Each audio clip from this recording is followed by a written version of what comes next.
السلام عليكم ورحمة الله وبركاته. نحمده ونصلي على رسوله الكريم أما بعد فأعوذ بالله من الشيطان الرجيم بسم الله الرحمن الرحيم أم حسبت أن أصحاب الكهف والرقيم كانوا من آياتنا عجبا صدق الله العظيم رب اشرح لي صدري ويسر لي أمري واحلل عقدة من لساني يفقه قولي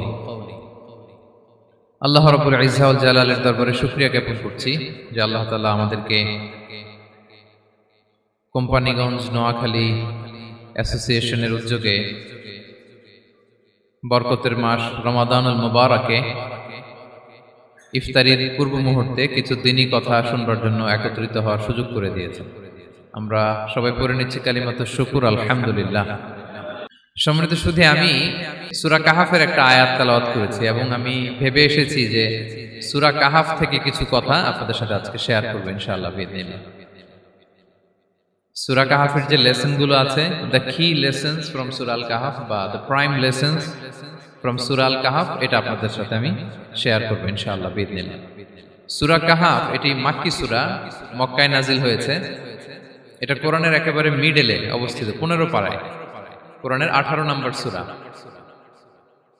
আপনারা অনেকে দেখে থাকবেন যে সূরা কাহাফের মধ্যে একটা শব্দ আছে ওয়ালিয়াতালাত্তাফ। যারা কোরআন পড়েছেন দেখে থাকবেন, না দেখলে আজকে বাসায় যে দেখবেন একটা শব্দ আছে ওয়ালিয়াতালাত্তাফ। দেখবেন কোরআনের মধ্যে এই শব্দটা বোল্ড করা, মোটা কালি দিয়ে লেখা, bold. This is the middle of the holy Quran. এটা কোরআনের একেবারে মাঝখানে এই শব্দটা। এর আগে যত আয়াত তার পরে ঠিক তত আয়াত।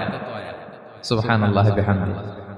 This is the middle of the holy Quran এবং এটা সূরা কাহাফের মধ্যে আছে ওয়ালিয়াতালাত্তাফ শব্দটা আপনারা দেখবেন।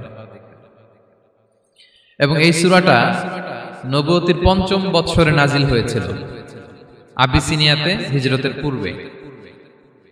তখন সাহাবীদের উপর, নমুসলিম সাহাবাদের উপর কঠিন অত্যাচার চলতেছিল, ভয়ঙ্কর ধরনের অত্যাচার। তো এই সূরাটা নাজিল করে আল্লাহ তাআলা ওনাদেরকে সান্ত্বনা দিলেন এবং বুঝাতে চাইলেন এই অত্যাচার, এই জুলুমের শিকার শুধু তোমরাই হচ্ছ না, এর আগেও হয়েছে অনেকে। 7 জন যুবক ছিল রোমান সাম্রাজ্যে, তারা তাদের ঈমান বাঁচানোর জন্য এরকম কষ্টের শিকার হয়েছিল এবং তারা যে স্বপ্ন দেখেছিল সেই স্বপ্ন আল্লাহ তাআলা বাস্তবায়ন করেছেন। তো এই ঘটনাগুলো শুনিয়ে বেসিক্যালি মক্কার যে নও-মুসলিম সাহাবারা তাদেরকে আল্লাহ তাআলা সান্ত্বনা দিচ্ছিলেন যে ফ্রাস্ট্রেটেড হওয়ার কিছু নেই। ওয়ালা তাহিনু ওয়ালা তাহজানু ওয়া আনতুমুল আ'লাউনা ইন কুনতুম মুমিনিন। হতাশ হবে না, চিন্তিত হবে না, বিজয় তোমাদেরই হবে যদি তোমরা মুমিন হও, যদি তোমরা বিশ্বাসী হও, তোমাদের ঈমানের দাবিতে যদি তোমরা সত্যবাদী হও। এই সূরাটা নাজিলের একটা প্রেক্ষাপট আছে। মক্কার কুরাইশরা কোনোভাবেই যখন রাসূল সাল্লাল্লাহু আলাইহি ওয়াসাল্লামকে দমাতে পারছিল না, তখন তারা প্ল্যান করলো যে আমরা মদিনাতে যে মদিনার ইহুদিদের কাছ থেকে কিছু জেনে আসি। কারণ মক্কাবাসীদের নবী, রাসূল, ওহী, আখিরাত এগুলোর ব্যাপারে কোনো ধারণা ছিল না। তো ফলে তারা কুরাইশরা নজর ইবনে হারিস এবং উকবা ইবনে আবি মুঈত এই দুইজনকে পাঠালো, তোমরা মদিনায় যাও, মদিনায় ইহুদিরা থাকে, ইহুদিদের কাছে তাওরাত নাজিল হয়েছিল। They have idea regarding prophets and আখিরাত, আখিরাত কি, নবী কি, এগুলোর আইডিয়া তাদের আছে। তো তাদের দুইজনকে পাঠালো যে তোমরা যে তাদের জিজ্ঞেস করো যে আমাদের জ্ঞাতি ভাইদের মধ্যে থেকে একজন তো নবী দাবি করে, সে কি আসলেই নবী কিনা আমরা কিভাবে বুঝবো? তো যেই চিন্তা সেই কাজ, তারা গেল মদিনাতে, মক্কা থেকে মদিনায়, যে খুলে বললো যে আমাদেরই এক ছেলে, আমাদেরই এক লোক বয়স 40 হওয়ার পর থেকে বলে আমি নবী, আমার কাছে ওহী আসে, আল্লাহ আমার কাছে বাণী পাঠায়, আর তিনি আমাকে বাণী বাহক করে পাঠিয়েছেন তোমাদের কাছে। এটা আসলে সত্য কিনা আমরা একটু কনফিউশনে আছি। তো ইহুদিরা বলল তোমরা যে তাকে 3টি প্রশ্ন করবে, যদি উত্তর দিতে পারে বুঝবে সত্য নবী। 1 নম্বরে জিজ্ঞেস করবে যে মুহাম্মদ বলো তো আসহাবে কাহাফ কারা, আসহাবে কাহাফ সম্পর্কে তোমরা কি জানো? যে সূরাটার নাম সূরাতুল কাহাফ। কাহাফ মানে হচ্ছে কেইভ, গুহা, মানে গুহাবাসী। 7 জন যুবক এই গুহার ভিতরে আশ্রয় নিয়েছিল ঈমান বাঁচানোর জন্য। মুহাম্মদ তুমি যদি সত্য নবী হও বলো এই ঘটনাটা কি। 2 নম্বরে তাকে জিজ্ঞেস করবে জুলকারনাইন বাদশা সম্পর্কে কি জানে, সে কিছু জানে কিনা। 3 নম্বর তাকে জিজ্ঞেস করবে মা হুয়া রূহ, রূহ কি, যে রূহটা দেহে ঢুকলে মানুষ নড়ে চড়ে, প্রাণবন্ত একটা অ্যানিমেশন থাকে, এটা বের হয়ে গেলে সে ডেড বডি, লাশ হয়ে পড়ে থাকে। What is the origin of রূহ, স্পিরিট। এই 3টা প্রশ্নের উত্তর যদি জানে তাহলে আসলেই সে সত্য নবী। তারা এসে জিজ্ঞেস করলো মুহাম্মদ বলো আসহাবে কাহাফ কারা। বলো জুলকারনাইন কে, বলো রূহ কি। এই তিনটা প্রশ্নের উত্তর যদি করতে পারো তাহলে বুঝবে তুমি সত্য নবী। রাসূল সাল্লাল্লাহু আলাইহি ওয়াসাল্লাম বললেন ঠিক আছে যাও, আগামীকাল উত্তর বলে দেব। তিনি ইনশাআল্লাহ বলতে ভুলে গেলেন। রাসূল সাল্লাল্লাহু আলাইহি ওয়াসাল্লামের ধারণা ছিল প্রতিদিনই তো জিবরাইল কোরআনের আয়াত নিয়ে আসে, তো তারই ধারাবাহিকতায় আগামীকাল আসবে, আমি জিজ্ঞেস করে নিব এই তিনটা প্রশ্নের উত্তর। তারপরের দিন সবাই এসে হাজির, কিন্তু জিবরাইল আলাইহিস সালাম আসেনি। রাসূল সাল্লাল্লাহু আলাইহি ওয়াসাল্লাম একটু বিব্রতকর পরিস্থিতিতে বললেন। তারা বলল তুমি তো আজকে অ্যাপয়েন্টমেন্ট দিয়েছো, ডেট দিয়েছো, বলো উত্তর বলো। রাসূল সাল্লাল্লাহু আলাইহি ওয়াসাল্লাম বলল আজকে না, আগামীকাল বলে দিলাম। রাসূল সাল্লাল্লাহু আলাইহি ওয়াসাল্লাম ইনশাআল্লাহ কথাটা আর মনে করতে পারতেছেন না। এরপরের দিনও তারা এসে হাজির, কিন্তু রাসূল সাল্লাল্লাহু আলাইহি ওয়াসাল্লাম উত্তর দিতে পারতেছেন না। তারপরের দিন এভাবে পিছাচ্ছেন, রাসূল সাল্লাল্লাহু আলাইহি ওয়াসাল্লাম ডেট দিচ্ছেন না। এভাবে একদিন, 2 দিন, 3 দিন না, 15 দিন। কয় দিন? এদিকে তো এই প্রশ্নের উত্তর জানার জন্য এখন একজন দুজন আসে না, দলে বলে কাফিররা আসে। কারণ রাসূল সাল্লাল্লাহু আলাইহি ওয়াসাল্লামকে এখানে অপমান করা যাচ্ছে, ছোট করা যাচ্ছে, হেয় করা যাচ্ছে। তারা এসে হাসাহাসি করে। আবু বকর, ওমর রাদিয়াল্লাহু আনহুকে বলে দেখো তোমরা না বলছো সত্য নবী, উনি সত্য নবী হলে তো প্রথম দিন উত্তর দিয়ে দিতে পারতো, পারে না কেন? এটা থেকে বোঝা যাচ্ছে তিনি আসলে মিথ্যাবাদী। 15 দিন রাসূল সাল্লাল্লাহু আলাইহি ওয়াসাল্লামের জন্য এত বিব্রতকর পরিস্থিতি আর ছিল না। 15 দিন পর আল্লাহ তাআলা আয়াত নাযিল করলেন, ওয়ালা তাকুলান্না বিশাইইন ইন্নী ফাইলুন যালিকা গাদা ইল্লা আইয়াশা আল্লাহ। অর্থাৎ হে নবী, ভবিষ্যতের কোনো কাজে যখন ওয়াদা দিবেন, কমিটমেন্ট করবেন, আপনি আইয়াশা আল্লাহ মানে ইনশাআল্লাহ বলা ছাড়া কখনো দিবেন না। রাসূল সাল্লাল্লাহু আলাইহি ওয়াসাল্লামকে শিক্ষা দেওয়ার মধ্য দিয়ে বেসিক্যালি আল্লাহ তাআলা গোটা মুসলিম উম্মাহকে শিক্ষা দিলেন, আমাদেরকে শিক্ষা দিলেন, যাতে আমরা ভবিষ্যতের কাজে আগে ইনশাআল্লাহ বলি। তো রাসূল সাল্লাল্লাহু আলাইহি ওয়াসাল্লাম লেসনটা পেলেন। এরপর আল্লাহ তাআলা উত্তর জানিয়ে দিলেন, আম হাসিবিতা আন্না আসহাবাল কাহফি ওয়ার রাকিমি কানু মিন আয়াতিনা আজাবা। টানা 2 পৃষ্ঠা উত্তর দিলেন আসহাবুল কাহফ কারা। তাওরাত, জাবুর, ইনজিলে কোথাও এত বিস্তারিত উত্তর নাই আসহাবে কাহফের ব্যাপারে। আল্লাহ তাআলা আল কাহফ, সূরাতুল কাহফ নামে গুহাবাসীদের নামে একটা সূরা দিলেন, বিস্তারিত 2 পৃষ্ঠায় বর্ণনা করলেন তারা কারা। কুরাইশরা তো তাআজ্জুব বনে গেল, ঘটনা কি, মুহাম্মদের উত্তর কিভাবে জানলো? সে তো কারো কাছে পড়ে নাই, লেখে নাই, এই দেশের বাইরেও কোথাও যায় নাই। দ্বিতীয় প্রশ্ন ছিল জুলকারনাইনকে আল্লাহ আয়াত নাযিল করলেন, ওয়াসআলুনাকা আন যিলকারনাইন কুল সাআতলু আলাইকুম মিনহু যিকরা। টানা আল্লাহ তাআলা প্রায় 1.5 পৃষ্ঠা, 1 পৃষ্ঠারও বেশি জুলকারনাইনের ঘটনা শোনালেন। আর রূহের কথা শোনালেন সূরা আল ইসরাতে, ওয়াসআলুনাকা আনির রূহ কুলির রূহু মিন আমরি রাব্বি ওয়া মা উতীতুম মিনাল ইলমি ইল্লা কালিলা। রূহ এটা আল্লাহর স্পেশাল একটা অর্ডার, আল্লাহর আদেশে এটা ঢুকে আল্লাহর আদেশে বের হয়। এটা কেউ ছুতে পারে না, ধরতে পারে না, দেখতে পারে না, এটা আল্লাহর পক্ষ থেকে একটা মিরাকেল। 3টা প্রশ্নের উত্তর যখন আল্লাহ তাআলা দিয়ে দিলেন, রাসূল সাল্লাল্লাহু আলাইহি ওয়াসাল্লাম তাদেরকে সাবলীল ভাষায় শুনিয়ে দিলেন। তারা অবাক হয়ে গেল। এইটা হচ্ছে সূরাতুল কাহফ নাজিল হওয়ার প্রেক্ষাপট। এরকম একটা সিচুয়েশনে নবুয়তির 5ম বছরে আল্লাহ তাআলা এই সূরাটা নাজিল করেছেন। এই সূরার কিছু ফজিলত আছে। রাসূল সাল্লাল্লাহু আলাইহি ওয়াসাল্লাম জুমার দিনে এই সূরাটা আমাদেরকে তেলাওয়াত করতে বলেছেন। আপনারা তেলাওয়াত করেন তো সূরা কাহফ? যদি জেনে না থাকেন আজকে থেকে করবেন। রাসূল সাল্লাল্লাহু আলাইহি ওয়াসাল্লাম বলেছেন যে জুমার দিনে যে এই সূরা কাহফ তেলাওয়াত করবে, মান ক্বারাআ সূরাতাল কাহফি ফি ইয়াউমিল জুমআতি আদাআ লাহু মিনান নূরি মা বাইনাল জুমআতাইন। 2 জুমার মাঝখানে আল্লাহ তাআলা এই জুমার সময়টাকে তার জন্য আলোকিত করে দেয়। কি করে দেয়? আলোকিত করে দেয়। একটা নূর তার জন্য সেট করে, এই নূর তাকে হেদায়েতের পথে অবশিষ্ট রাখে। এটা হচ্ছে একটা। তাহলে জুমার দিন আমরা সূরা কাহফ তেলাওয়াত করব, মনে করি এটা সুন্নাহ। জুমার দিনের সুন্নাহগুলোর মধ্যে থেকে একটা সুন্নাহ হচ্ছে সূরা কাহফ তেলাওয়াত করা। আবার আরেকটা হাদিসে রাসূল সাল্লাল্লাহু আলাইহি ওয়াসাল্লাম বলেছেন, মান হাফিযা 10 আয়াতিন মিন আউয়ালি সূরাতিল কাহফি উসিমা মিন ফিতনাতিদ দাজ্জাল। যে ব্যক্তি সূরা কাহফের প্রথম 10 আয়াত মুখস্থ করবে, সে দাজ্জালের ফিতনা থেকে মুক্তি পাবে। দাজ্জালের নাম তো আপনারা শুনেছেন, ভয়ঙ্কর ডেঞ্জারাস একটা ক্যারেক্টার। পৃথিবীর শুরু থেকে শেষ পর্যন্ত এর চেয়ে বড় ফিতনা আসেনি, আসবেও না। দাজ্জালের ফিতনা, সে তার এক চোখ থাকবে, আরেক চোখ এরকম বন্ধ থাকবে, এখানে লেখা থাকবে কাফারা। কোনোভাবেই তাকে দমানো যাবে না, হত্যা করা যাবে না। আল্লাহ নবী ঈসা আলাইহিস সালাম তাকে হত্যা করবেন। তো যে ব্যক্তি সূরা কাহফ তেলাওয়াত করবে, সূরা কাহফের প্রথম 10 আয়াত বিশেষ করে মুখস্থ রাখবে, আল্লাহ তাআলা উসিমা মিন ফিতনাতিদ দাজ্জাল, দাজ্জালের ফিতনা থেকে তাকে বাঁচাবেন। তা আমরা দাজ্জালের ফিতনা থেকে বাঁচতে চাই কি চাই না? আমরা যেন সূরা কাহফের প্রথম 10 আয়াত মুখস্থ করি, সূরা কাহফ যেন জুমার দিন আমরা তেলাওয়াত করি। So now the question arises, what is the relationship of Suratul Kahf with Dajjal? দাজ্জালের সাথে সূরা কাহাফের রিলেশনটার কারণ কি? একটা মেকানিজম তো এখানে আছে। এত সূরা থাকে, রাসূল সাল্লাল্লাহু আলাইহি ওয়াসাল্লাম কেন বলেন যে সূরা কাহাফ পড়লে দাজ্জালের ফিতনা থেকে বাঁচবে? কারণটা কি? এর কারণ হচ্ছে দাজ্জাল আমাদেরকে যে সমস্ত জিনিস দিয়ে ফিতনায় ফেলবে, ওই ফিতনাগুলোর সলিউশন আল্লাহ তাআলা সূরা কাহাফের ভিতরে রেখে দিয়েছেন। দাজ্জাল চারটা জিনিস দিয়ে আমাদেরকে ফিতনায় ফেলবে। দ্যাটস ট্রায়াল অফ ফেথ, এক নাম্বার। ঈমানের পরীক্ষা সে আমাদেরকে ফেলবে, আমাদের বিশ্বাস নিয়ে ছিনিমিনি খেলবে সে। এটার সলিউশন আছে সূরা কাহাফ, আমি বলবো আস্তে আস্তে। দুই নম্বরে দাজ্জাল আমাদেরকে ফিতনায় ফেলবে দ্য ট্রায়াল অফ ওয়েলথ, সম্পদ দিয়ে সে আমাদেরকে ফিতনায় ফেলবে। তিন number the trial of knowledge, জ্ঞান দিয়ে সে আমাদেরকে ফিতনায় ফেলবে। চার number the trial of power, ক্ষমতা দিয়ে সে আমাদেরকে ফিতনায় ফেলবে। দাজ্জাল চারটা জিনিস দিয়ে আমাদেরকে পরীক্ষায় ফেলবে। কয়টা? এক হচ্ছে ইমানি পরীক্ষা, দুই হচ্ছে সম্পদ দিয়ে পরীক্ষা, তিন হচ্ছে জ্ঞান দিয়ে পরীক্ষা, চার হচ্ছে ক্ষমতা দিয়ে পরীক্ষা। সে ইমানের পরীক্ষায় আমাদেরকে ফেলবে। সে এসে বলবে আমি তোমার রব, এবং এটা প্রমাণ করার জন্য যা যা দরকার আল্লাহ তাআলা তাকে সব দিবেন। সে সব করতে পারবে। সে বলবে আমি তোমার রব। যদি বিশ্বাস না হয়, তোমার বাবাকে যদি জীবিত করে বিশ্বাস করবে? অনেকে বলবে হ্যাঁ আমার আব্বাকে জীবিত করে দেখান। তো তার বাবাকে ঠিকই সে জীবিত করে ফেলবে। আসলে শয়তান তার বাবার সুরাত নিয়ে সামনে দাঁড়াবে।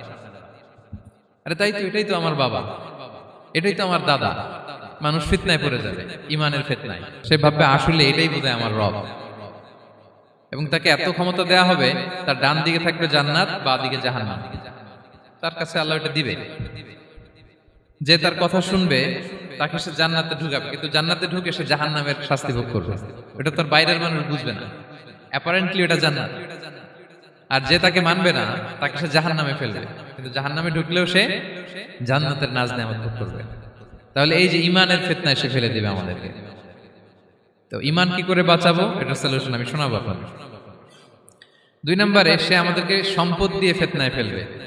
যার যা লাগবে সে তাই দিতে পারবে, যা লাগবে। সে যদি আকাশকে বলে আকাশ বৃষ্টি দাও, যাকে তারা মানবে ওই এলাকায় বৃষ্টি হবে, সুজলা সুফলা শস্য শ্যামলা হবে সে সমস্ত এলাকা, ফল মূলে ভর্তি হবে, বরকত আর বরকত। আর যে এলাকার লোকেরা, জনপদের লোকেরা তাকে মানবে না, সে বলবে ওখানে বৃষ্টি হবে না, হবেও না। ওখানে খরা, দুর্ভিক্ষ, মাটি ফেটে চলছে, মানুষ না খেয়ে মরবে, মহামারী, দুর্ভিক্ষ দেখা দেবে। তখন বিশ্ববাসী মনে করবে এটাই বোধহয় আমাদের রব। তার মানে সম্পদ দিয়ে ফিতনায় ফেলে দিবে। তিন নম্বর হচ্ছে নলেজ, তার জ্ঞানের কাছে গোটা বিশ্ব হার মানবে। পূর্বের পরের যত জ্ঞান আছে সব আল্লাহ তাকে দিবে। ইলমুল আউয়ালিন ওয়াল আখিরিন, এমন কোন প্রশ্ন নেই যেটা দিয়ে তাকে আটকানো যায়। যাই জিজ্ঞেস করবেন সব জানতা, সব বলে দেয়। ভবিষ্যৎবাণী বলে দিবে, বলবে আগামীকাল ওইখানে অমুক দেশে বোমা বিস্ফোরণ হবে, হবে ওইখানে, ওখানে দুর্ভিক্ষ হবে, হবে, ভূমিকম্প হবে, হবে। সে যা বলবে তাই হবে। তার জ্ঞানের এই বহর দেখে মানুষ ফিতনায় পড়ে যাবে। চার নম্বর হচ্ছে দ্য ট্রায়াল অফ পাওয়ার, ক্ষমতা। তার ক্ষমতার সামনে সবকিছু একেবারে ছিন্ন বিচ্ছিন্ন হয়ে যাবে, এত ক্ষমতা হবে তার। সে যেমনটি বলবে তেমনটি করতে হবে। বাতাসের চেয়ে দ্রুত বেগে সে এক দেশ থেকে আরেক দেশে চলে যাবে। তো তার এই সমস্ত অলৌকিক ক্ষমতা দেখে মানুষ ফিতনায় পড়ে যাবে। এবং এই ফিতনা, এই পরীক্ষার মুহূর্তগুলোতে মানুষ কিভাবে নিজেকে ধরে রাখবে তার সলিউশন আল্লাহ তাআলা সূরা কাহফে দিয়েছেন। এই চারটা ফিতনা থেকে বাঁচার জন্য আল্লাহ সূরা কাহফে চারটা ঘটনা উল্লেখ করেছেন। কয়টা? এক নাম্বার হচ্ছে আসহাবে কাহফ, যুবকদের ঘটনা, 7 জন যুবকদের ঘটনা। ঈমান কি করে বাঁচাবেন, সলিউশন ওখানে। সম্পদের ফিতনা থেকে কিভাবে নিজেকে বাঁচাবেন, এজন্য একজন বাগানওয়ালার ঘটনা আল্লাহ সেখানে বলেছেন।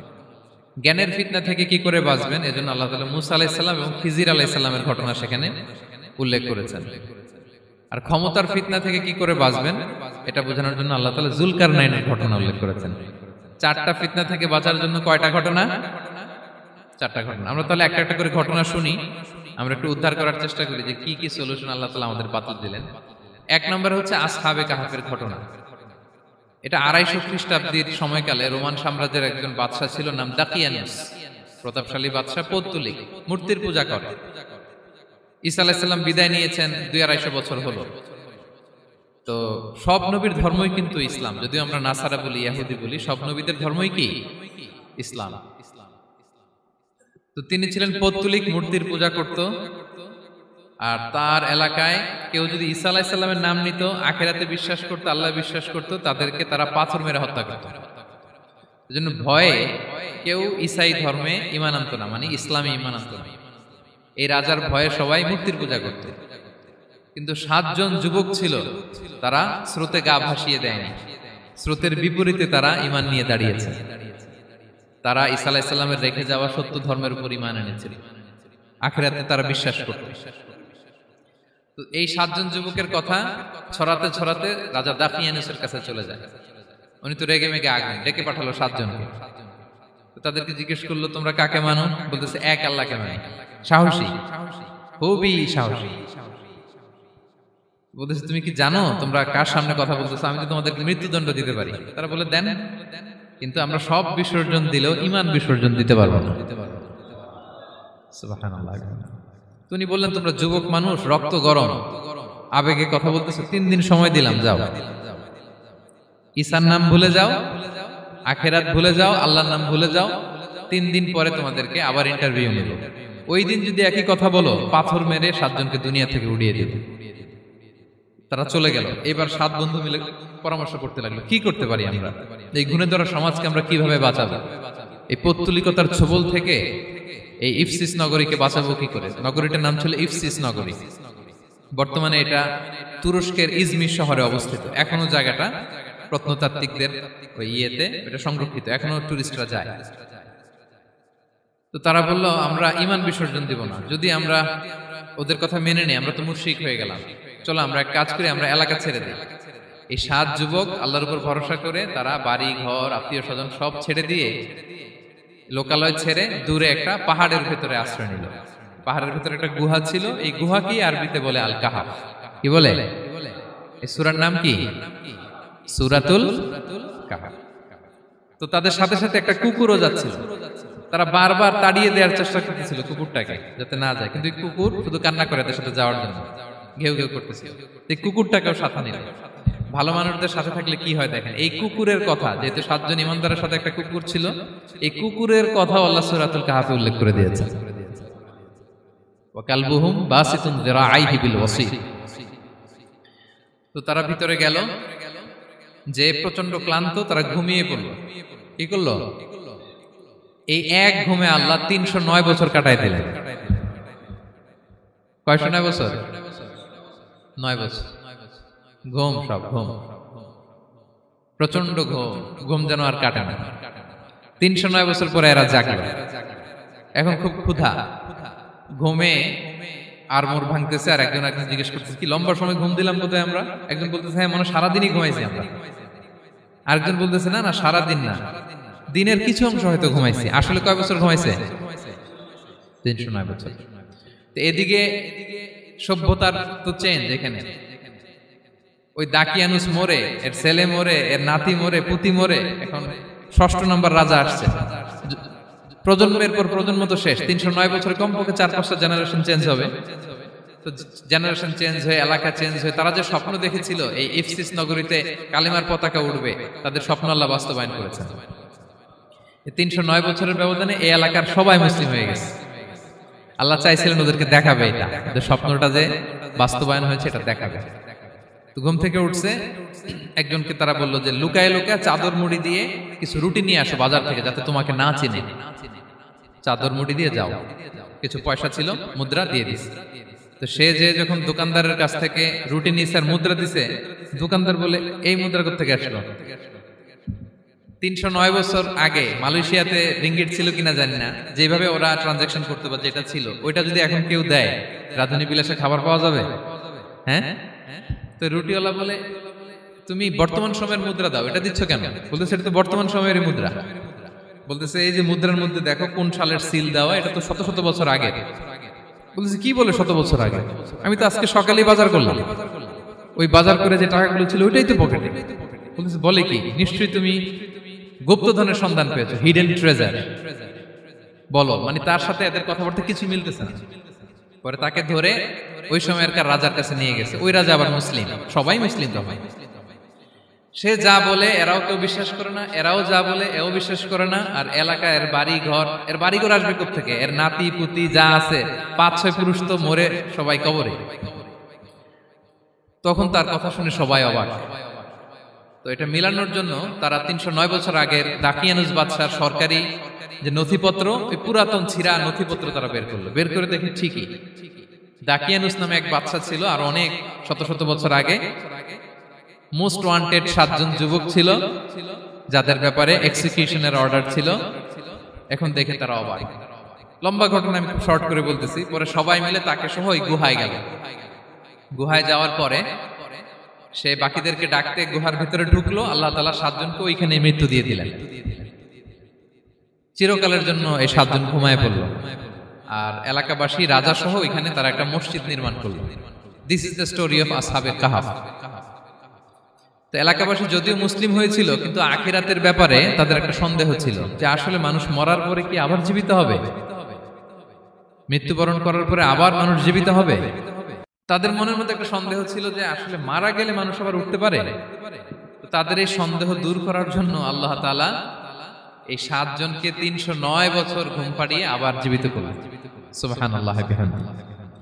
তাহলে ঈমান কিভাবে বাঁচাতে হয় এটার প্রেরণা আমরা এই 7 যুবকের কাছ থেকে পাই। এখানে যেটা আমরা শিখি প্রিয় ভাইরা, 1 নম্বর লেসন হচ্ছে আমাদের গুড কোম্পানি লাগবে, রাইটাস পিপল, মানে আমাদের সার্কেলটা ভালো হইতে হবে।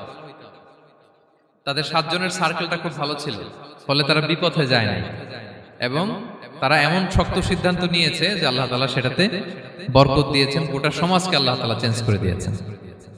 এটা হচ্ছে 1 নম্বর লেসন। আপনি ঈমান বাঁচাতে হলে আপনার সার্কেল ভালো লাগবে।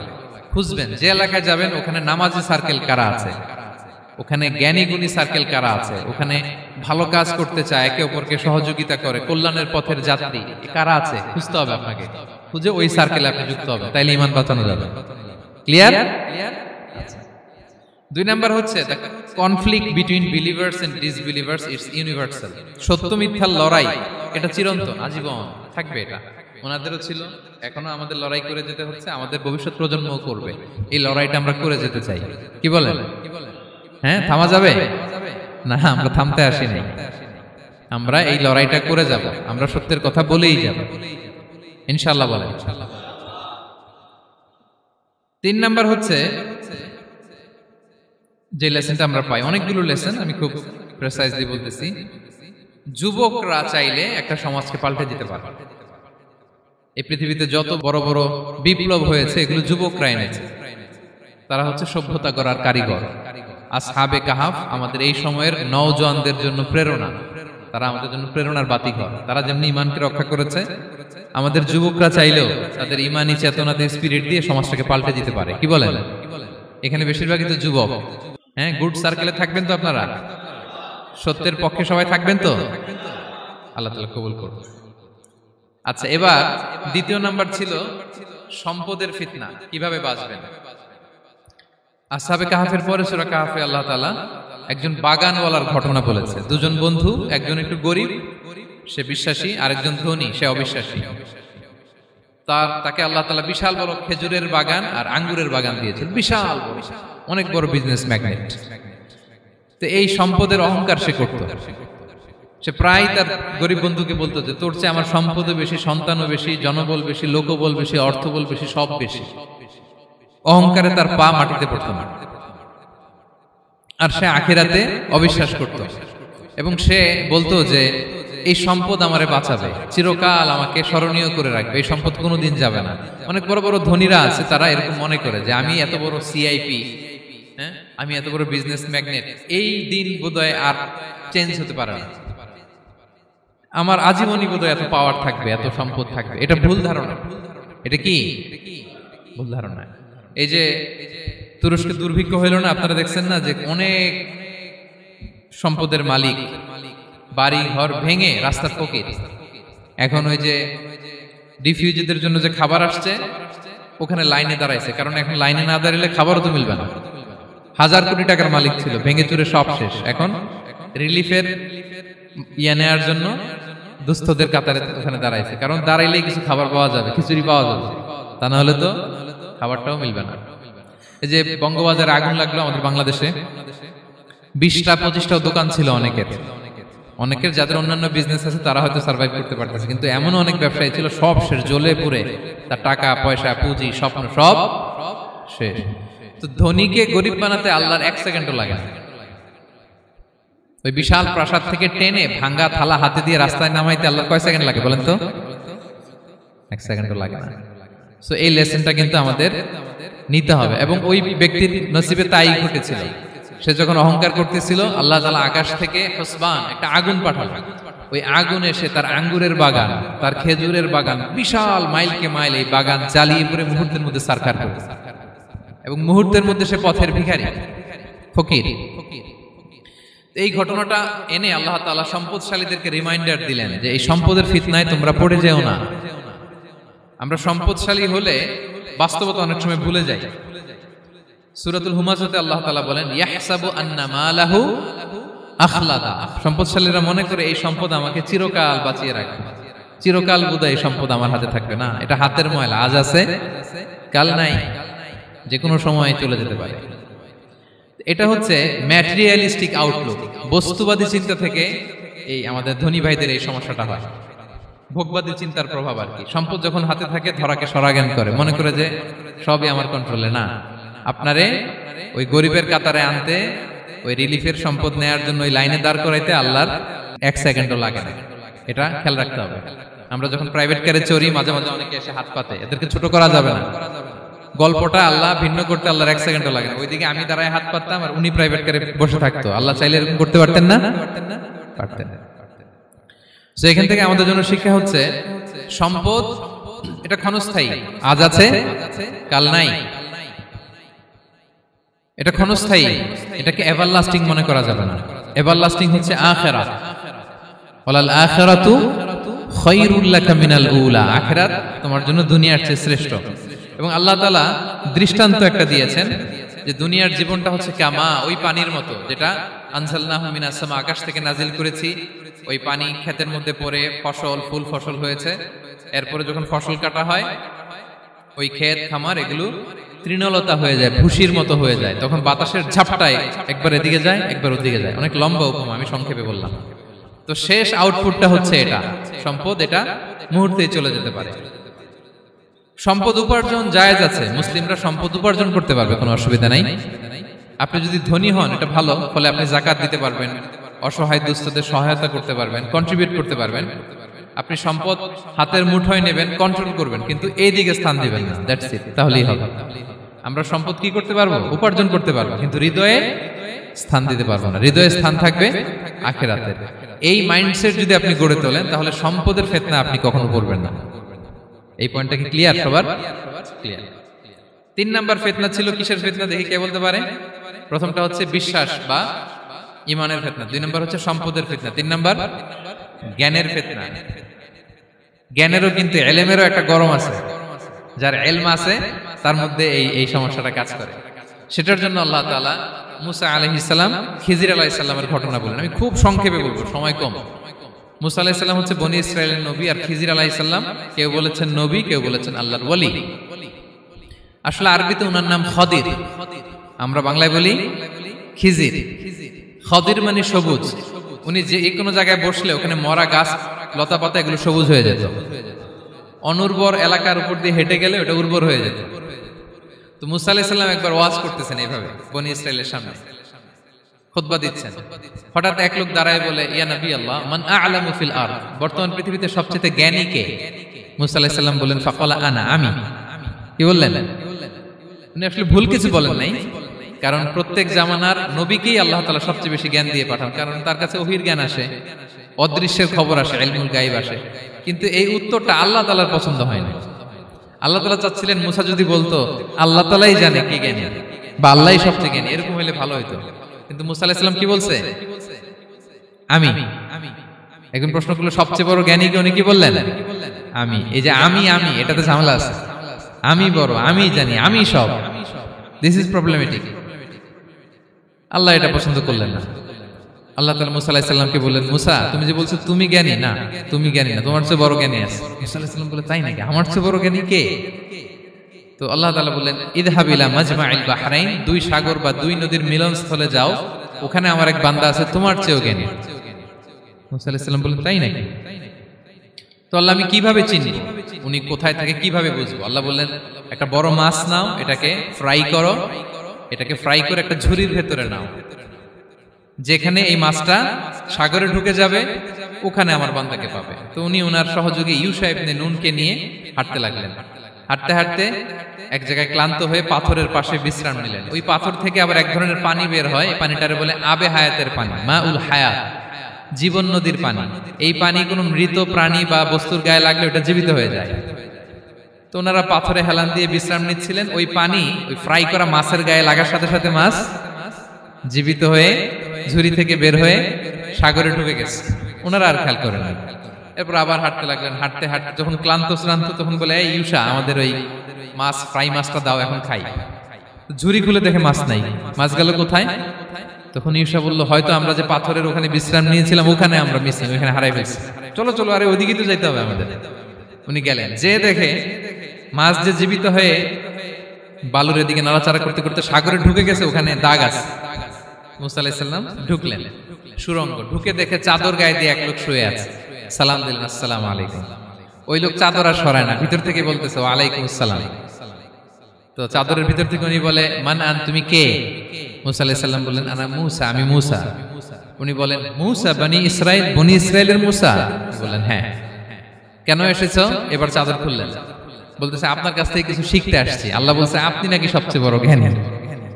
আমি ভুল করে বলে ফেলছিলাম আমি, আল্লাহ বলছেন যে আপনি নাকি জ্ঞানী। বলতেছে না, তুমি আমার জ্ঞান নিতে পারবে না, ওই ধৈর্য শক্তি তোমার নাই। মুসা আলাইহিস সালাম বললেন যে আপনি যে কোনো শর্তে আমাকে একটু রাখেন কয়েকদিন, আপনার সাথে আমি রাজি। বললেন না তুমি পারবে না। মুসা আলাইহিস সালাম জোর করতে লাগলেন। অবশেষে খিদির আলাইহিস সালাম রাজি হলেন। বললেন শর্ত হচ্ছে আমি যাই করি আর না করি আমাকে কোনো প্রশ্ন করা যাবে না। মুসা আলাইহিস সালাম বললেন ওকে। সফর শুরু হলো। সামনে নদী, এক লোক তাদের নৌকা দিয়ে নদী পার করাই দিল। নদী পারাপারের পর খিজির আলাইহিস সালাম লাঠি দিয়ে নৌকার তলাটা ছিদ্র করে দিলেন। মুসা আলাইহিস সালাম বললেন ইন্না লিল্লাহি, এটা আপনি কি করলেন? ওরা আমাদেরকে নদী পার করে দিল, আর যে ভাড়াটা আসছিল এটাও নিল না, আমাদেরকে সম্মান দেখালো, আপনি নৌকা ছিদ্র করে দিলেন। খিজির আলাইহিস সালাম বলছে এই যে আমি বলছিলাম না তুমি ধৈর্য ধারণ করতে পারবে না, যাও তোমার রাস্তায় তুমি আমার রাস্তায় আনো। মুসা আলাইহিস সালাম আবার ক্ষমা চাচ্ছেন যে আপনি আমার ক্ষমা করেন, আমি তো ভুলে গেছি, আর প্রশ্ন করবেন না। চলতে লাগলেন। হঠাৎ বাচ্চারা খেলতেছে, এক বাচ্চাকে ধরে হত্যা করলেন খিজির আলাইহিস সালাম। এবার তো মুসা আলাইহিস সালাম রেগে গেছে, আপনি করলেনটা কি? একটা নিষ্পাপ ফুলের মতো শিশুকে হত্যা করলেন। খিজির আলাইহিস সালাম বলে এই যে আমি জানতাম যে তুমি ধৈর্য ধারণ করতে পারবে না, তোমার রাস্তা এক আমার রাস্তা এক, যাও। এবার মুসা আলাইহিস সালাম করজোর করতেছে যে this is the last chance, একটা ফাইনাল চান্স দেন, একটা সুযোগ দেন, আর আমি প্রশ্ন করব না, এটাই লাস্ট। বললেন ওকে ঠিক আছে। হাঁটতে হাঁটতে এক ইহুদি বসতির সামনে যে হাজির, দুজনই খুব ক্ষুধার্ত, খাবার চাইলো, এরা আবার কৃপণ, খাবার দিল না। তো খিজির আলাইহিস সালাম বললেন ঠিক আছে খাবার যেটা দিচ্ছেন আমরা চলে যাই। যাওয়ার পথে দেখতেছে এই এলাকার একটা দেয়াল ভেঙে পড়ে যাবে। তিনি বললেন মুসা চলো এটা ঠিক করে দেই। দুইজন মিলে প্রচন্ড ক্ষুধায় এটা সেটা এনে দেয়ালটা তৈরি করতেছে। মুসা আলাইহিস সালাম তো এমনিই রাগী, পেটে আবার ক্ষুধা, আবার বলছে কিছু বলাও যাবে না। তিনি এবার আর প্রশ্ন করেন, বলতেছে ওরা এত কিপটামি করলো আর আপনি এটা করে দিলেন, আপনি তো চাইলে এটা টাকা নিতে পারতেন, পারিশ্রমিক নিতে পারতেন চাইলে। এই কথা বলার পর খিজির আলাইহিস সালাম বললেন হাযা ফিরাকু বাইনি ওয়া বাইনি, এখানেই তোমার আর আমার সেপারেশন, আর সামনে আগানো যাবে না, তোমার কোনো ধৈর্যই নাই। তো এতটুকু তোমাকে আমি বলি যে আমি একটাও আল্লাহর আদেশ ছাড়া করি নাই, আল্লাহর আদেশে আমি করেছি। কি? এক নম্বর হচ্ছে ওই যে আমাদের ভাড়া নিতে চাইলো না, আমাদেরকে পার করে দিল, নৌকাটা ছিদ্র করেছি কারণ এই এলাকায় একজন জালিম বাদশা আছে, সে নৌকা পেলেই গরিব মাঝিদের নৌকা সিজ করে নিয়ে যায়। তো এটাকে যখন তলায় ছিদ্র করে দিছি, এই রাজার লোকেরা এসে দেখবে যে এটা তলা ছিদ্র, তো পানি ঢুকতেছে, এটা নিবে না, ওরা পরে সামহাও এটা রিপেয়ার করে চালাইতে পারবে। মুসা আলাইহিস সালাম বলে সুবহানাল্লাহ, তাই তো, এটা তো আমি বুঝতে পারি নাই। আর ওই ছোট শিশুটাকে হত্যা করছি, ও অনেক বড় জালিম হবে এলাকা, তার ফিতনায় এলাকাবাসী তটস্থ থাকবে, সে তার মা বাবাকেও জাহান্নামে নেবে, এজন্য আল্লাহ তাআলা আদেশ দিয়েছেন আমাকে, আল্লাহর আদেশে আমি তাকে হত্যা করেছি। মুসা আলাইহিস সালাম বললেন তাই তো, এটা তো অনেক ভালো কাজ করছেন তাইলে। বলতেছে তাহলে ওইটা বলেন, খাবারও দিল না, এত কৃপণ, এদের দেয়াল কেন ঠিক করতে গেলেন আপনি? তখন তিনি বললেন যে আসলে এটা একটা ইয়াতিমদের ঘর ছিল, দুইটা ইয়াতিম শিশু, তাদের বাবা মা খুব ভালো ছিল, আর এই দেয়ালের নিচে আছে গুপ্তধন, এই দেয়ালটা পড়ে যাবে, এই গুপ্তধন তারা ছোট মানুষ নিতে পারবে না, এলাকাবাসী তাদেরকে বঞ্চিত করে নিয়ে যাবে। আমি দেয়াল গড়ে দিলাম যাতে করে তারা যখন প্রাপ্তবয়স্ক হয় নিজেদের সম্পদ নিজেরা বুঝে নিতে পারে। সুবহানাল্লাহ বিহামদিহি। মুসা আলাইহিস সালাম বলে তাই তো, এগুলো তো আমি বুঝতে পারি নাই। তো এই ছিল খুব সংক্ষিপ্ত পরিসরে মুসা আলাইহিস সালাম খিজির আলাইহিস সালামের ঘটনা। তো রাসূল সাল্লাল্লাহু আলাইহি ওয়াসাল্লাম বুখারীতে একটা চমৎকার কথা বলেছেন, তিনি বলেছিলেন ওয়াদিদনা আন্না মুসা সাবার হাত্তা ইউকাসসা আলাইনা মিন আমরিহিমা। রাসূল সাল্লাল্লাহু আলাইহি ওয়াসাল্লাম বলেছিলেন, ইস আমার ভাই মুসা যদি আরেকটু ধৈর্য ধরতো তাহলে আরো কিছু অজানা তথ্য আমরা জানতে পারতাম। এখান থেকে, এই ঘটনা থেকে আমরা কি শিখলাম? প্রথম যেটা আমরা শিখলাম, জ্ঞান নিয়ে বড়াই করতে নেই, ঠিক কিনা? জানার কোনো শেষ নেই, জাননেওয়ালার উপরও জাননেওয়ালা আছে, জ্ঞানীর উপরও জ্ঞানী আছে। আপনি কিছু জেনেই মনে করবেন না আমি সব জানি। আপনার চাইতেও বেশি জ্ঞানী অনেকে আছে, অনেক সময় বক্তার চাইতেও শ্রোতারা অনেক জ্ঞানী। হয়তো এখানে এমন অনেক জ্ঞানী লোক আছে যার ধারে কাছেও আমরা কেউ নেই, হতে পারে। সো আমি সব জানি, এটা ভুল, এটা শয়তান বলে। এটা কে বলে? শয়তান বলে। আবু নাওয়াস একটা কবিতা লিখেছেন, ওয়াকুল লিমান ইয়াদঈ ফিল ইলমি ফালসাফাতান হাবাসতা শাইআন ওয়া গাবাত আনকা আশিয়াউ। কেউ যদি বলে আমি সব জানি, তুমি তাকে বৃদ্ধাঙ্গুলি দেখিয়ে বলো আপনি কিছুই জানেন না, আপনি অল্প কিছু জেনেছেন, জানার এখনো অনেক বাকি। তাহলে মুসা আলাইহিস সালামের এই ঘটনা জিজ্ঞেস করা হলো কে জ্ঞানী, উনি বললেন আমি জ্ঞানী। এরকম কি আমরা কখনো বলবো? না। সবচাইতে বড় জ্ঞানী কে? ওয়া ফাওকা কুল্লি যী ইলমিন আলিম। সবচাইতে বড় জ্ঞানী আল্লাহ তাআলা। সো জ্ঞান নিয়ে আমরা অহংকার করব না। দুই নম্বর যে শিক্ষাটা আমরা পাই, ওই যে নৌকা দিয়ে পারাপার হচ্ছিল, তখন একটা চড়ুই পাখি এসে সাগরের মধ্যে মুখ দিয়েছিল। তো খিজির আলাইহিস সালাম বললেন, মুসা তুমি কি চড়ুই পাখিটা দেখতে পাচ্ছ? হ্যাঁ দেখতে পাচ্ছি। চড়ুই পাখিটা যে সাগরে মুখ দিলে দেখতে পাচ্ছ? হ্যাঁ দেখতে পাচ্ছি। তখন খিজির আলাইহিস সালাম বললেন, চড়ুই পাখিটা সাগরে মুখ দিয়ে পানি খাওয়ার পরে চড়ুই পাখির ঠোঁটে বা চঞ্চুতে যতটুকু পানি লেগে আছে, এই পানিটা হচ্ছে তোমার, আমার এবং মহাবিশ্বের আমাদের সকলের জ্ঞান। আর এই মহাসাগরের সকল পানি হচ্ছে আল্লাহ তাআলার জ্ঞান। আল্লাহ তাআলা বলেছেন, ওমা উতিতুম মিনাল ইলমি ইল্লা কালিলা। আমি তোমাদেরকে একেবারে অল্প জ্ঞান দিয়েছি, একেবারে অল্প। এই রহস্যে ঘেরা এই মহাবিশ্বের অনেক কিছুই আমাদের অজানা। প্রিয় ভাইরা, আমরা অনেক কিছু জানি না, আমাদের এই লিমিটেড নলেজে এগুলো ধরে না, তারপর আমরা জ্ঞানের বড়াই করি। আপনারা উপমাটা বুঝতে পারছেন? একটা নৌকা থেকে চড়ুই পাখি ঠোঁট দিয়ে পানি খাচ্ছে, পানি খাওয়ার পরে স্বভাবতই চড়ুই পাখির ঠোঁটে একটু পানি তো লাগবে। খিজির বললেন যে এই পানিটা হচ্ছে তোমার, আমার, পৃথিবীর সবার জ্ঞান, আর এই সাগরের বাকি পানিগুলো কার জ্ঞান? এবার বুঝতে পারছেন আল্লাহ তাআলার জ্ঞানের পরিধি। আমরা জ্ঞান নিয়ে যেন কখনো কি না করি, বড়াই না করি। জ্ঞান দুই ধরনের, একটা বাহ্যিক জ্ঞান, একটা অন্তর্নিহিত জ্ঞান। External knowledge, internal knowledge. আমরা যখন কোরআন হাদিস পড়ি আমাদের বাহ্যিক জ্ঞান অর্জন হয়। কোরআন হাদিস পড়লেই আপনি জ্ঞানী হয়ে যান। এটা কোরআন হাদিস পড়তে হয়, এটা ডাইজেস্ট করতে হয়, এটার উপর আমল করতে হয়। এই জ্ঞান অর্জন শেষে এরপরে আল্লাহর প্রিয় বান্দাদেরকে আল্লাহ অন্তরে ইলমের নূর দেন, ইলহাম দেন। That is the knowledge, that is the pure knowledge. আপনি হাফেজে কোরআন হয়ে ভাবেন না আপনি সব জানেন, আপনি বুখারী মুখস্থ করে ভাবেন না সব জানেন। এই সব জ্ঞান অর্জন করার পরে ইলমের নূর হাসিল হয়, সেটা আল্লাহ সবারে দেয় না। সো এই অন্তর্নিহিত জ্ঞান, দূরদৃষ্টি, farsightedness, that is the pure knowledge. এটার জন্য বছরের পর বছর, যুগের পর যুগ সাধনা করতে হয়। সেটার জন্য এই জ্ঞান অর্জনের জন্য তিনটা জিনিস করতে হয় ইলমের নূর অর্জনের জন্য। কয়টা? এক হচ্ছে বিনয়, দুই হচ্ছে সফর, তিন হচ্ছে সবর। আবার বলি, এক হচ্ছে বিনয়, দুই হচ্ছে সফর, তিন হচ্ছে সবর। আল্লাহ তাআলা আল্লাহর নবীকে তাওরাত দেওয়ার পরেও আরো ট্রেনিং সেশন করাইছেন খিজির আলাইহিস সালামের কাছে। যাও, ওনার কাছে গেলে তুমি ছোট হবা, নত হবা। জ্ঞান যদি আমি নিতে চাই আমাকে ছোট হইতে হবে। ধরেন একটা গ্লাস থেকে একটা খালি গ্লাসে পানি ঢালবো, তো যেটাতে নেওয়া হবে এটা উপরে থাকলে হবে? যে গ্লাসটার মধ্যে পানি আছে এটা উপরে থাকবে, ওইটা ব্ল্যাঙ্ক গ্লাসের মধ্যে পড়বে। আপনি নলেজ, ইলম নিতে চাইলে আপনাকে নিচে থাকতে হবে, উনি উপরে থাকবে। আপনার শায়েখ আপনাকে দিবে, আপনার উস্তাদ আপনাকে দিবে, আপনার মুর্শিদ আপনাকে দিবে। বুঝতে পেরেছেন? তাহলে আমাদেরকে হাম্বলনেস লাগবে। শিখতে হইলে হাম্বল হইতে হয়, বিনয়ী হইতে হয়। আচ্ছা, দুই নাম্বার সফর করতে হয়। এটা আল্লাহ মুসা আলাইহিস সালামকে দিয়ে করাইছেন। যাও, পিছে পিছে উস্তাদের পিছে পিছে ঘুরো। তো এজন্য সফর করতে হয়। এখন ঘরে বসে অনেক কিছু জানা গেল, উস্তাদের সান্নিধ্য লাগে, সফর করতে হয়। আমাদের ক্লাসিক আলেমরা হাদিস কালেকশনের জন্য শহরকে শহর সফর করতেন। এখনো আমাদের আলেমরা দেওবন্দে যায়, মিশরে যায়, মদিনায় যায়, এখানকার মালয়েশিয়ান স্টুডেন্টরা দেশে বিদেশে যে নলেজ অর্জন করে। সফর আপনাকে লাগবে। তাহলে বিনয়, সফর, 3 নম্বরে কি সবর, ধৈর্যশীল হইতে হবে। দেখেন মুসা আলাইহিস সালাম বারবার প্রশ্ন করে ফেলতেছেন, বারবার ওয়াদা ভঙ্গ করতেছেন, এরকম করলে হবে না, ধৈর্য লাগবে। ধৈর্যের বলে বলিয়ান হলে তখনই আপনার মধ্যে ইলম আসবে। তাহলে জ্ঞানের ফিতনায় পড়ার আর আমাদের কোনো সম্ভাবনা আছে? আমরা বিনয়ী হব, আমরা জ্ঞান আল্লাহর দিকে ফিরাই দেব, আমরা বলবো উনি সবচেয়ে ভালো জানেন। পারা যাবে তো ইনশাআল্লাহ? আচ্ছা, আমি একেবারে শেষ পর্যায়ে চলে আসছি, 2-1 মিনিটের মধ্যে শেষ করে দিচ্ছি। 3 নাম্বার ছিল কিসের ফিতনা? 4 নাম্বার ক্ষমতার ফিতনা। এই ফিতনা থেকে বাঁচার জন্য সর্বশেষ আল্লাহ তাআলা যুলকারনাইনের ঘটনা বলেছেন। অনেক বড় বাদশা ছিলেন, পৃথিবীতে 4 জন বাদশা গোটা বিশ্ব শাসন করেছেন। 2 জন কাফির, 2 জন মুমিন। কাফির একজন হচ্ছে নমরুদ, যিনি ইব্রাহিম আলাইহিস সালামকে আগুনে ফেলেছিলেন। আরেকজন হচ্ছে বখতে নাসার, যাকে ইংরেজিতে বলে নেবুচারনেজার দ্য সেকেন্ড, দ্বিতীয় নেবুচারনেজার। তারা কোনো নির্দিষ্ট এরিয়ার বাউন্ডারির বাদশা না, গোটা বিশ্বের বাদশা ছিলেন। এই 2 জন কাফির। আর 2 জন বাদশা ছিলেন গোটা বিশ্বকে শাসন করেছেন, তারা ছিলেন মুমিন। একজন হচ্ছে সুলাইমান আলাইহিস সালাম, আল্লাহর নবী। আরেকজন হচ্ছে যুলকারনাইন, গোটা বিশ্ব শাসন করেছেন, প্রাচ্য থেকে পাশ্চাত্য সব জায়গায় তিনি গিয়েছেন, ইসলামের বাণী প্রচার করেছেন, জালিমদেরকে শায়েস্তা করেছেন।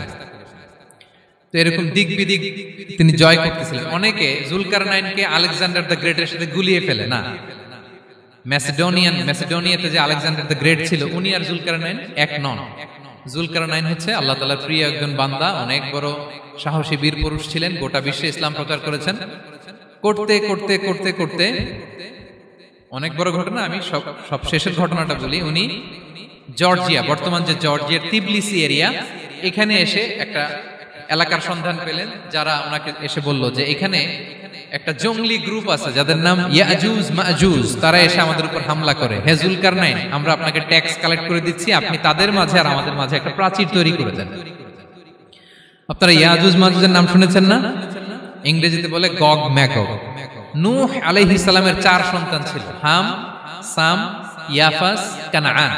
এই ইয়াফাসের বংশধর হচ্ছে ইয়াজুজ মাজুজ, জঙ্গলি, হাজার হাজার শুধু বংশ বিস্তার করে। তারা এসে লোকালয়ে মানুষের উপর আক্রমণ করে, তাদের গবাদি পশু এগুলো ছিনিয়ে নেয়, ফলমূল খেয়ে ফেলে।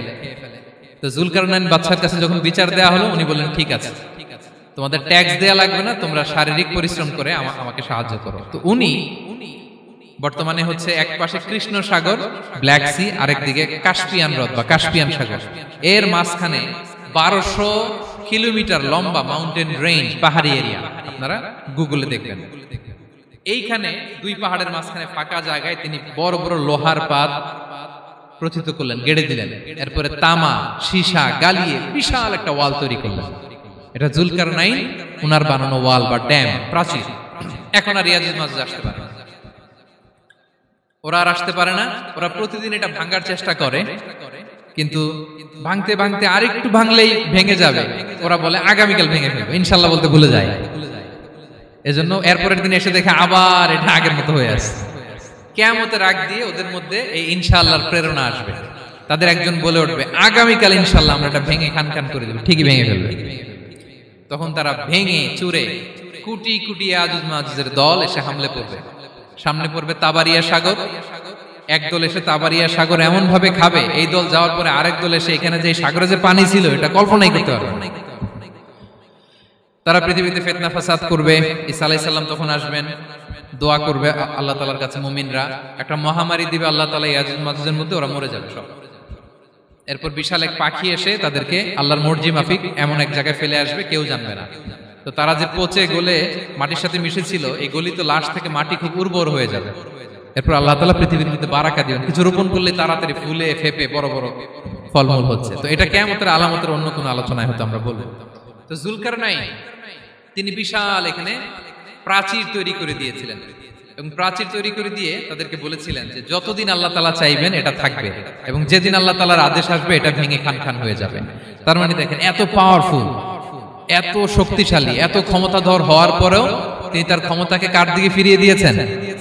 যে আল্লাহ যতদিন চাইবে এই প্রাচীর টিকে থাকবে, যেদিনই আল্লাহ তাআলার আদেশ আসবে এই প্রাচীর ভেঙে খান খান হয়ে যাবে। সো আমরা ক্ষমতার দেখা পেলে, চেয়ার একটা পেলে আমরা যেন জালিম হয়ে না উঠি, এটা হচ্ছে এখান থেকে শিক্ষা। আমরা যেন জুলুম না করি। উনি সম্পদের মালিক ছিলেন, ক্ষমতার মালিক ছিলেন, কিন্তু উনি যে আল্লাহর বান্দা এটা ভুলে যান নাই। আমরা যখন ক্ষমতাশীল হই, আমরা যখন প্রধানমন্ত্রী হই, আমরা যখন প্রেসিডেন্ট হই, আমরা যখন পাওয়ারফুল হই, আমাদের সবচেয়ে বড় পরিচয় যে আমরা আব্দুল্লাহ, আল্লাহর গোলাম, এটা আমরা ভুলে যাই। আমাদের আসল পরিচয় কি? আমরা আল্লাহর গোলাম। আমরা যে আল্লাহর গোলাম, এই চিন্তাটা, এই সেন্সটা যদি আমাদের মাথায় থাকে, তাহলে ক্ষমতা আমাদেরকে দাম্ভিক বানাতে পারে না, আর ওই ক্ষমতা আমাদেরকে ফিতনায়ও ফেলবে না। তাহলে সম্মানিত সুধী, দাজ্জাল কয়টা জিনিস দিয়ে আমাদেরকে ফিতনায় ফেলবে? চারটা। দ্য ট্রায়াল অফ ফেইথ, ইমানের পরীক্ষা; দ্য ট্রায়াল অফ ওয়েলথ, সম্পদ দিয়ে পরীক্ষা; দ্য ট্রায়াল অফ নলেজ, জ্ঞানের পরীক্ষা; দ্য ট্রায়াল অফ পাওয়ার, ক্ষমতার পরীক্ষা। আর ইমানের পরীক্ষায় উত্তরণের জন্য আল্লাহ তাআলা আমাদেরকে এই সূরায় আসহাবে কাহফের ঘটনা শুনিয়েছেন, যে 7 জন যুবক তারা তাদের ইমানকে হেফাজত করেছিল। সম্পদের ফিতনা থেকে বাঁচানোর জন্য আল্লাহ তাআলা আমাদেরকে এক বাগানওয়ালার কাহিনী জানিয়েছেন, যে সম্পদ পেয়ে তোমরা দাম্ভিক হয়ে যাও না, এটা আজ আছে কাল থাকবে না। জ্ঞানের পরীক্ষা থেকে আমাদের মুক্তির জন্য আল্লাহ তাআলা অনেক বড় করে আল্লাহ নবী মুসা আলাইহিস সালাম এবং খিজির আলাইহিস সালামের ঘটনা শুনিয়েছেন, আমাদের বুঝিয়েছেন যে আমাদেরকে বিনয়ী হতে হবে, জ্ঞানের জন্য সফর করতে হবে এবং সবর করতে হবে। সবশেষে আল্লাহ তাআলা ক্ষমতার ফিতনা থেকে বাঁচানোর জন্য ক্ষমতাধর, আমরা তো একটা দেশের মালিক হই এখন, অমুক দেশের প্রেসিডেন্ট, অমুক দেশের প্রধানমন্ত্রী, উনি গোটা বিশ্বের প্রতাপশালী রাজা ছিলেন জুলকারনাইন, তারপরেও উনি যে আব্দুল্লাহ, উনি যে আল্লাহর গোলাম, এটা তিনি ভুলে যাননি। তাহলে এইভাবে যদি আমরা এই ফিতনাগুলো থেকে বাঁচার চেষ্টা করি, তাহলে এই ফিতনা থেকে আমরা বেঁচে থাকতে পারবো, এবং দাজ্জাল যদি এই মুহূর্তেও আসে, সে আমাদেরকে বিভ্রান্ত করতে পারবে না। পারবে? পারবে না ইনশাআল্লাহ। ইনশাআল্লাহ বলেন। আর ভবিষ্যতের সব কাজের আগে আমরা সবসময় কি বলবো? মনে থাকবে সবার? আল্লাহ তাআলা আমাদের সবাইকে কথাগুলো বোঝার ও আমল করার তৌফিক দান করুক। হাযা মা ইনদি ওয়াল ইলমু ইনদাল্লাহ আলাইহি তাওয়াক্কালতু ওয়া ইলাইহি উনীব। ওয়াসসালামু আলাইকুম ওয়া রাহমাতুল্লাহি তাআলা ওয়া বারাকাতুহু।